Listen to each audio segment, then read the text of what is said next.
galerinha! Tudo bem? Tudo tranquilo aí? Pessoal, hoje meu nome é André Hideki, André Hideki, professor de elite, e hoje vamos falar de polaridade. Polaridade, um tema extremamente recorrente no Enem. Então dá uma tentada aí nessa aulinha para a gente ver os detalhes dela, para você não dar essa bobeada e bagaçar no Enem. Olha só, qual é então a principal característica da polaridade? Seria essa capacidade dos compostos de atrair ou não cargas elétricas.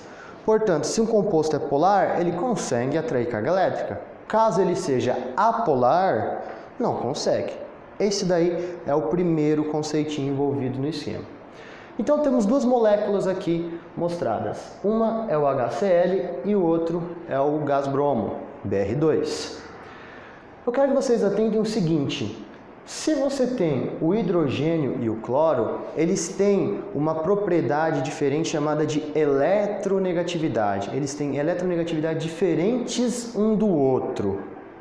Então, o que seria eletronegatividade? Seria a capacidade de poder atrair os elétrons para si. Portanto, o cloro ele é muito eletronegativo. Então, os elétrons envolvidos na ligação covalente aqui representada é toda direcionada para quem?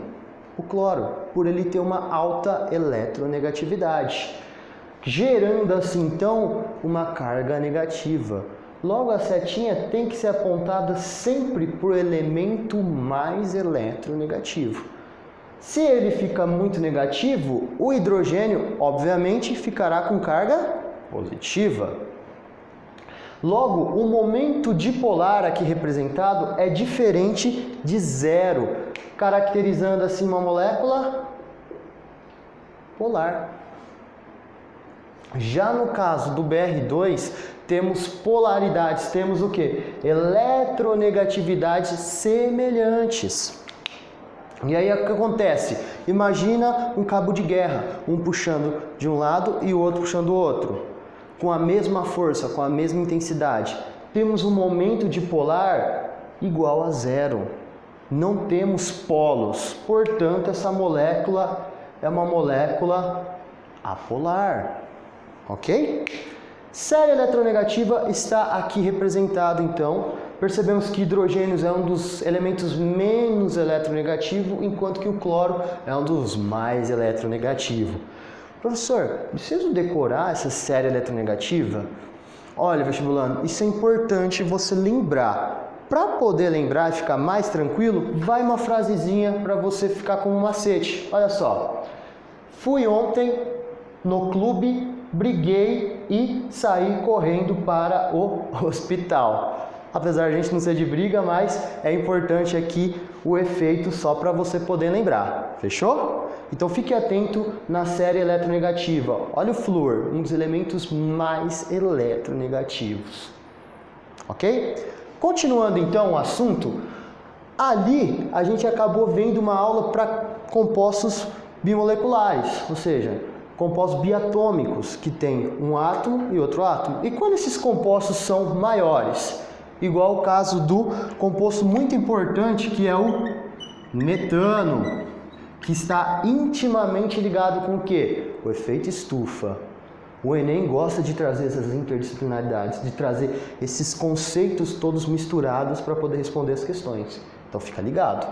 Então temos o composto metano, um hidrocarboneto, e a gente vai avaliar a questão do método da nuvem eletrônica com os ligantes iguais. Como que funciona isso?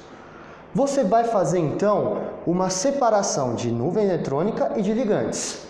Aqui temos 4 nuvens representadas em vermelho, já mostrado aqui para vocês, e você tem 4 ligantes iguais pelo átomo central.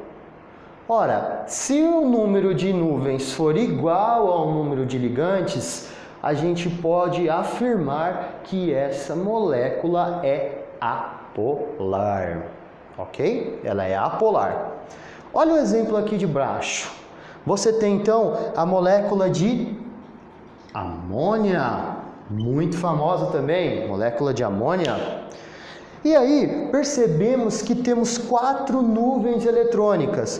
Professor, esse par de elétron livre no nitrogênio vai contar também? Com certeza, conta com uma nuvem. 1, 2, 3, 4 nuvens eletrônicas.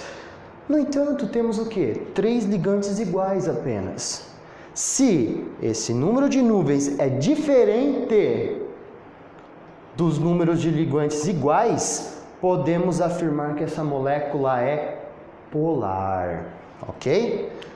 Aí, vestibulando, para treinar, segue aí nos comentários, faz essa daqui, ó, faz dessa molécula de diclorometano. E a gente vai discutindo qual que é a resposta correta, se ela é uma molécula polar ou se é uma molécula apolar. Fica ligado, hein? Você tem 2 diferentes ligantes no carbono.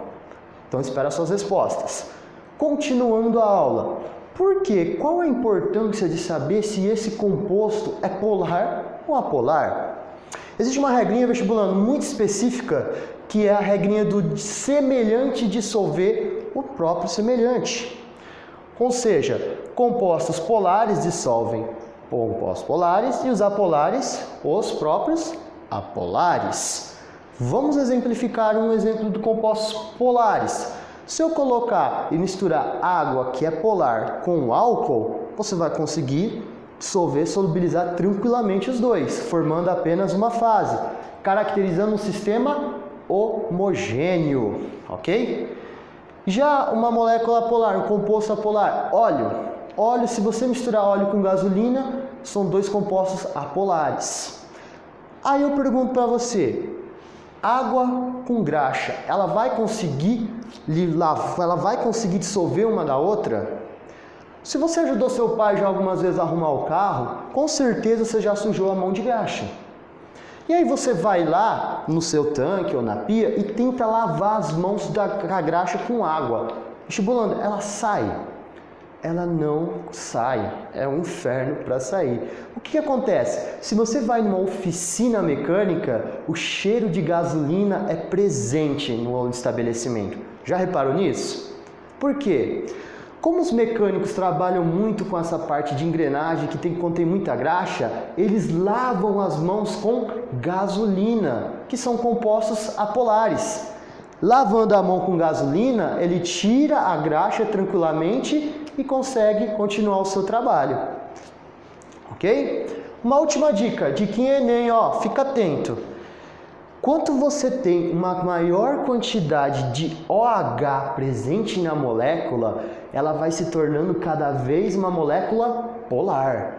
Já quando você tem uma cadeia carbônica composta por carbono e hidrogênio, você vai dando um caráter mais apolar.